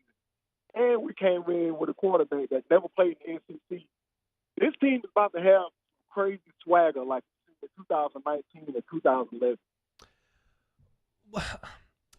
What do you remember about the game last year in the Superdome? We were watching the fourth quarter up there in the press box. What memories do you have of that game? I remember us not putting a great game together until the last drive of the game. Yeah. And that's how this entire game would be for the LSU Tigers. They have that confidence. You can't make any excuses about having a young offensive line. This offensive line needs a veteran now. You got great running backs. You got great receivers. You got probably one of the best tight ends in college football other than Georgia. So, I mean, all the pieces are there. No excuses for nobody across the board. Something I definitely. think we went into that game last year with a bunch of excuses, with a bunch of doubt. So all that's eliminated. Like, you got to go out there and put out. Chatting with Brandon Taylor, former LSU safety, 08-11, a member of the LSU Sports Radio Network with me. We'll be on the air coming up on Sunday at 4:30 on the LSU Sports Radio Network. BT, Florida State's got really big receivers. Johnny Wilson is 6'7", Keon Coleman is 6'4". You covered some guys that were big and rangy. What is that challenge like, especially for Deuce Chestnut or Sage Ryan that are closer to 6 feet tall? That's where it's going to come in, where our press coverage the mess out of it. A big receiver can't do nothing if he can't get the speed up. And it takes him a long time to build that speed up. If you can get them at the line where they got to, because most big receivers aren't good with the release other than Julio Jones or A.J. Green, which those are freaks of nature. You don't see things like that anymore. But I think we beat these guys up at the line, and with the D-line and the linebackers that we have, come up with a great blitzing scheme. It's going to be all about timing, but when you get a chance to hit this quarterback, you have to hit him because he'll kill you in the back end. Sage Ryan has been kind of a nickel and a safety guy in his first 2 years at LSU. They're trying him out at corner a little bit. What would that transition be like if they do play him on the outside? That's good. That's one of my question marks. And I'm a very confident person when it comes to LSU secondary, but this will be one that I will have my eyes on him the entire game because it's a move that I didn't think that was going to happen, but this is one of those. This is my biggest question mark of the season right here and of this game. It's gonna be really interesting. I mean, that's to me the biggest question is the LSU secondary, and that's very rare. Do you think that those guys are aware that that's a talking point for us out here, and maybe carry that as a chip on their shoulder? Oh, most definitely, and I think that they know like the standard that they have to be held up to, and that I mean, even in a good secondary, it's always your fault. So if you come out there and you don't produce and do what you're supposed to do, like I mean, LSU it's a hard place to play, man. It's probably the hardest school to play at. Like I've seen, was it Giles that was wide receiver number 7 came from Texas Tech? They will run you off campus if you don't put out the way you're supposed to, and they hold you to a high standard. And Kim Mulkey and Coach Kim Mulkey and the baseball team didn't make it any better for you. So you just got to go out there and be great, man. Like I'm serious. Like LSU is a hot topic right now. I mean, it's time to put up. It's time to put up. What do you think about the offense led by Jaden Daniels? You're confident there? Man, I'm too confident in him. I just think that it's so much that opened up in this offense that we didn't get to see last year, that we didn't need to scratch the surface with. And just my main thing I'm going to be watching with him is his timing in the pocket and his three-step drop, 5-step drop, and see if he's going to make a decision on that drop and get the ball out, or if he's going to be back there waiting, running around. I mean, you have a great offensive line, but don't put too much pressure on them with making bad reads. I'll let you give another pick on Sunday, but how do you feel about it right now as we go into the game? Who wins? Oh, my gosh. I already put my little parlay in. I got LSU winning, and I'm taking the point. There you go. BT, we'll see you on Sunday, man.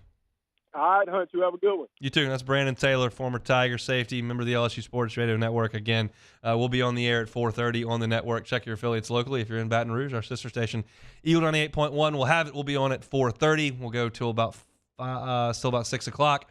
Hand things off to the broadcast team in Orlando. That'll be voice of the Tigers, Chris Blair. That'll be Doug Morrow and, of course, Gordy Rush on the sideline. And then 30 minutes after it goes final, on your way home from your watch party, or if you're just hanging out and want to decompress from the game, we're with you for an hour until 90 minutes after the game goes final. It'll be myself, Marlon Favorite, and Brandon Taylor once again. I've been doing this for 6 years. Me and Marlon have been doing it for 7 years. BT jumped on when Hester got too important and did some bigger and better things over at LSU.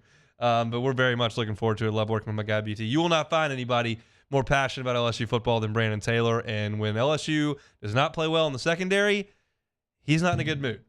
And we have seen that a couple times, and he will let them have it after games. And that's a guy that he's got a little trepidation about what LSU's putting out there in the secondary, and a little worried what they're going to do this weekend, but thinks it's a group with the chip on their shoulder, and hey, you got to go out there and play. You hear the cliche, next man up, just go do your job. Like, that's Brandon Taylor. No excuses. No, this guy's hurt. No, we missed on that guy in recruiting. Like, who's on the team? Go shut him down. They should throw for 0 yards. That's the way BT always feels about it. So very much looking forward to working with he and Marlon coming up this weekend. All right, we're about done here on a Thursday edition of the Hunt Palmer Show. They're always brought to you by Rouse's. If you got a game watch party tonight or on Sunday, get on by Rouse's. Get your groceries for the weekend. They've got a fantastic meat selection in the back. They've got your ribeyes and your fillets. They've got your burgers. They've got stuffed burgers. They got your pork chops, your sausage links. Anything you want to chunk on the grill makes for good snacking during football season. Just want to pick up something easy like a chicken tender tray or a sandwich tray, they got you covered right there as well. We're always at the Rouse's Burbank and Lee. T-Bob will be at the Rouse's Burbank and Lee in about 20 minutes for 2 hours. So get on by there and see T-Bob. Pick up some gift cards. Pick up some hats and shirts. Just go chat with T-Bob. He loves doing it. He's going to be at the Rouse's Burbank and Lee this afternoon. So appreciate Rouse's for bringing you our Thursday shows. We'll take one more time out. We'll play some Take It or Leave It, and that's it for us on a Thursday. Hunt Palmer Show. You are now listening to the Hunt Palmer Show. Ochsner Health and MD Anderson Cancer Center have partnered to create Ochsner MD Anderson Cancer Center in southeastern Louisiana. This collaboration between Ochsner Health and MD Anderson is going to provide patients in our region with access to cancer treatments that are among the most advanced in the nation. That's such incredible news for those of us here in South Louisiana. Ochsner is going to be the first and only provider in Louisiana with a fully integrated cancer program that's based on MD Anderson's practice standards and their treatment plans. It also offers direct access to MD Anderson's specialists and researchers. Ochsner and MD Anderson Cancer Center are going to have groundbreaking research, innovative therapies, and they're going to be offering access to select clinical trials that are available to eligible patients. Awesome news here. 7 locations are going to be offering expert care across New Orleans, St. Tammany, and in Baton Rouge. Here in Baton Rouge, we'll have the Ochsner Cancer Center. Ochsner and MD Anderson are going to work together to certify additional sites moving forward, which is awesome as well. We all know someone who has had cancer. Cancer's affected all of us one way or another. If you'd like more information on Ochsner MD Anderson Cancer Center, go to ochsner.org. In times of need, get a full list of phone numbers, websites, and other important emergency information on the Demco Stormwatch page at 1045ESPN.com. Officially, it's a fridge full of beer. Unofficially, it's free AC. Coors Light, the official beer of everything unofficial. The Windsor Senior Living Community in Mandeville, Louisiana is a beautiful, vibrant apartment community geared towards seniors. They are nestled right in the heart of Mandeville, where seniors live a more carefree lifestyle in spacious apartments with the peace of mind that comes from having a little extra help. Call the Windsor at 985-624-8040 to schedule a lunch and tour. Come see how the Windsor can be your passport to peace of mind. Gulf Coast Office Products is a nationally recognized Savin office equipment dealer based right here in Louisiana. Over 100 employees strong, Gulf Coast has the boots on the ground to support all vertical markets from education, engineering, legal, and finance. With the latest in office technology from desktop to production segment units, Gulf Coast and Savin have the perfect fit for you. Call 225-756-2644. That's 756-2644 for Gulf Coast Office Products. I've been doing business with Luba for 25 years. They're dependable, trustworthy. It's just the attention to detail with our clients. Our folks have years and years of experience. They're highly trained professionals, but many companies have that asset. What I'd like to think makes Luba a bit different is that we use those talents in a way that truly is dedicated to serving the needs of the folks who depend on us.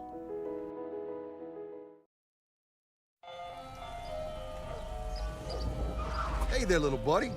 What's the matter? What's the matter? My windows, siding, and my door. That's what's the matter. Relief Windows can fix all of that. I got you. Pop, pop. What's up? Oh my gosh, look! Curb appeal. That's a good-looking neighborhood.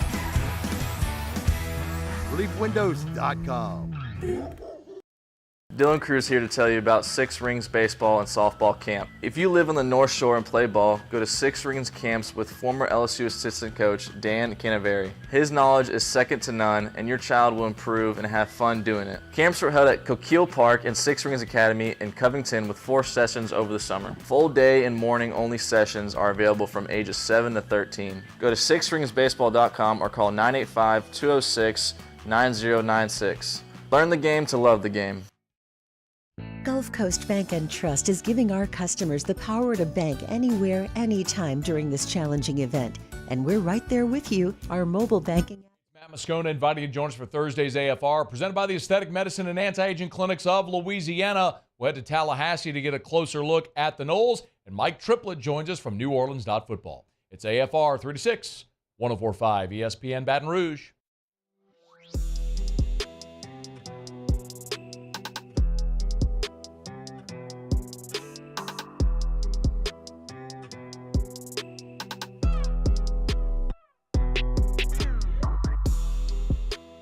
This is the Hunt Palmer Show, brought to you by Rouse's Supermarkets. I mean, we made it. We don't have anything else to do to fill time, which at times it can feel like that in July. Florida's playing tonight. Tomorrow we got a football Friday. We'll have OTB 7 to 10. We'll have live at lunch 10 to 1 from Rufino's. We'll have my show 1 to 3, Matt 3 to 6. Then we'll hand things off to Cade for Louisiana Prep Preview. We'll have Catholic High Football. We'll have Louisiana Prep Scoreboard. We're live and local from 7 a.m. till midnight tomorrow talking football. We got a game to talk about. That's awesome. I'm excited. I'm very excited. I'm also excited to play Take It or Leave It. All right, first one here. The Houston Cougars will wear Oiler tribute uniforms for their game versus UTSA. Uniform czar, take it or leave it. I mean, I am the self-appointed uniform czar. We know this. We abide by all 100% of my uniform rulings. This is an incredible look for Houston.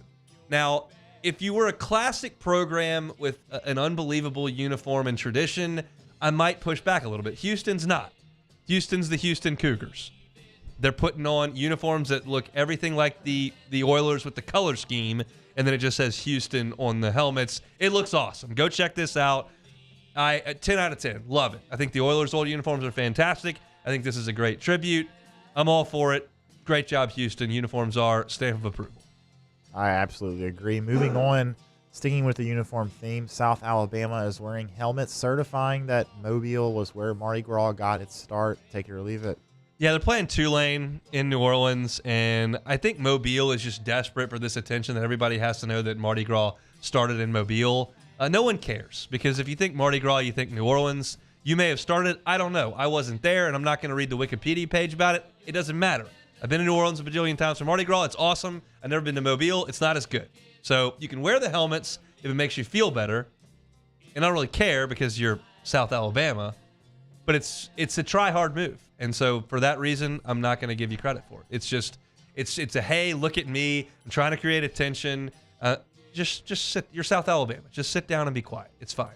You do your Mardi Gras thing. No one will care about it. We'll do ours over here, and it'll be awesome. And you'll probably get beat by Tulane on Saturday night. So it's dumb. I'm out on that.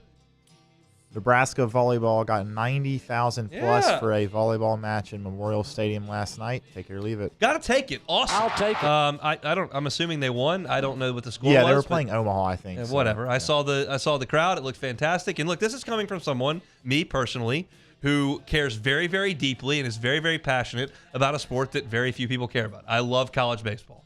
You know this. No one else really cares about it. It's just a regional little sport that most people don't even know exists. I love it. Volleyball in college is even smaller. But if you're good at it and you embrace it and you're passionate about it and you are successful at it, I'm all for it. Go get them. So that's awesome for Nebraska to have that idea. I heard T-Bob talking about having the Lady Tigers Kim Mulkey squad play in Tiger Stadium. Could present some weather issues in basketball season. We got kind of significant cold issues there. Plus, if it rains, you're in big trouble. So I don't know if it's totally logistically feasible. But I'm pumped for Nebraska volleyball. Can't name anyone who's ever played basketball, volleyball in Nebraska. However, T-Bob did have a stat this morning that was really, really good. The polls for women's college volleyball started in 1982. Nebraska volleyball has been ranked in every single one of them. Like, everyone. That is almost impossible. Like, I would think if you had, like, a bad month at some point, you would just fall out of the rankings. Clearly, that has not happened. So, hat tip to you, Nebraska Cornhuskers. You're not very good at football anymore, but volleyball team's still rocking and rolling. All right, last one here. Fantasy football auction drafts. Take it or leave it. I will take it. Our league went to an auction draft like 4 years ago, and it's way better. It's more fun. It takes longer. There's a little more strategy involved than just your classic snake, which I'm not hating on the snake draft. It's fine. It gets the job done, and it is what it is. But the auction is more fun. And the point of the fantasy football draft and the fantasy football as a whole, let's be honest, is like spend time with your friends and do some trash talking, maybe crack a couple cold drinks like that. And if you do the snake draft, it's over in like an hour. Auction draft, I think, takes like 2.5 hours. Like it's a long process. So we very much enjoy it. If your fantasy football league is not doing it, I would recommend looking into that for this year or next year. It's just a little more enjoyable time. There's going to be a big New Orleans gathering for my team. I will not be making it because I've got an early meeting tomorrow morning. But I love auction drafts. I think they're a lot more fun, and I can't wait to get mine started this evening while I watch Florida and Utah. Should be a fun evening. We're starting with Jalen Hurts, which is a good place to start for the squad. He's the keeper, and we're feeling pretty good about that. We'll see. I think I'm going to throw Alvin Kamara in there early. All these guys are Saints fans. They're going to overpay for these folks. I'm going to drain their accounts a little bit, and then we'll go ahead and take some of the guys on the back end. That's kind of the plan. So that's it for Take It or Leave It here on this Thursday. Who you got tonight in Salt Lake City, Jacob Beck? You got Utah? No, they don't have Rising. They do not. That's correct. I'm taking Florida. To win the game? Yes. You're a big Graham Mertz guy. I actually don't think he was terrible. I think he's going to be better than I don't think he's Richardson? I don't think he's going to be better than Anthony Richardson, but I don't think Richardson was that good. Yeah. I think their defense is solid. I don't think Utah without Rising is I think Utah's defense is good, but without Rising, I don't think they're going to be able to score much. I mean, Jimmy's all over the under, so that's probably the seasoned play, and I think that's probably a good play. You look at what LSU and Florida State did last year in that opener; it was real ugly offensively for a half. Interesting. I've got Florida in the points in my pick 'em. I just I think Utah is going to win the game, and I think it's going to be tight, and I'm comfortable taking the 4.5. I would prefer it if Utah won the game by 21 points. That would warm my heart, but we'll see. Really excited for the show tomorrow. We're going to have Preston Guy on from Tiger Bait to talk some football, and I will once again give my pick on the LSU and Florida State game. I'm going to get into a lot of the aspects that we haven't quite gotten into yet as we've kind of inched along this week, but looking forward to a Football Friday on the entire channel tomorrow. If you missed any of the show today, catch it on demand. 1045ESPN.com's on-demand tab has all of our shows. It's got OTB, got Live at Lunch, got Hunt Palmer Show, got AFR. Every single day, the entire audio is loaded at 1045ESPN.com's on-demand tab. You can catch us in podcast form on Spotify, Google, Apple Podcasts, wherever you find your podcast, and we appreciate it. If you go to YouTube, subscribe to our channel, The Hunt Palmer Show, subscribe to Hunt on LSU, subscribe to Hunt on Saints. That's helps us out a ton. It helps you out, because if you're just looking for football content, which this time of year I know you guys are, if you subscribe to Hunt on Saints, our Saints segments go right to your homepage. They're 10 minutes, very digestible right there. Subscribe to Hunt on LSU. Get all our LSU segments right there to the homepage. Very, very easy and digestible. Beck does a great job of cutting all that stuff up. I talked about Jared Verse and the Florida State front four at the top of the show and what LSU can do to combat him, where he's generally lined up, and how important the running game is going to be. So check that out at the top of the show. Luke Johnson from The Advocate covering the Saints. Thought the Saints took a pretty big risk on changing specialists to two rookies. The entire conversation is going to be on Hunt on Saints, but also on demand there with Luke at 1:15. Matthew Brune wrote a great story on On3 talking about how LSU can combat this Florida State passing game. We touched on that with him at 1:30. I gave my best win of the weekend in college football. That would be LSU. Gave my worst loss. That would be Tennessee losing to Virginia. We'll do that each and every Thursday moving forward. What is Harold Perkins' role in this game for LSU? Talked about that at 2 o'clock. My Utah and Florida plus Mizzou and South Dakota picks at 2:15. And Brandon Taylor, former Tiger and member of the LSU Sports Radio Network, was with us at 2:30 before a little take it or leave it. I'm fired up. I got a couple things to go handle at my desk. We're going to go grab some things to cook dinner. We got football coming in 4 hours. Well, for 3 of those, Matt Moscona is going to drive you home on After Further View. Shout out to Rouse's for our Thursday shows. We will see you tomorrow. Make this summer your backyard party year with Chris's Specialty Foods. Wings, burgers, brisket, steak, and boudin, plus great Cajun side dishes. We do all the prep, and you enjoy laughing with friends and family. Chris's Specialty Foods, Millerville, New Orleans, Prairieville, and Frisco. Everybody loves Chris's authentic Cajun meat.